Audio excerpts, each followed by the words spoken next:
Cancer हा शब्द जरी ऐकला ना तरी जग थांबल्यासारखं वाटतं आणि अंगावर काटा उभा राहतो.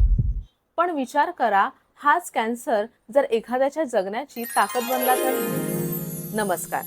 तर नुकतंच मी beauty of life the diary of a cancer survivor हे पुस्तक वाचलं.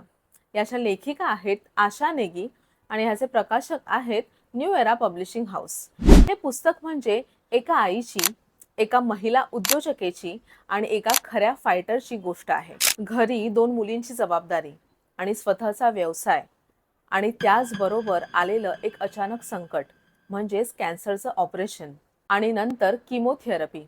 या सर्व घटना आपल्याला या पुस्तकात वाचायला मिळतील.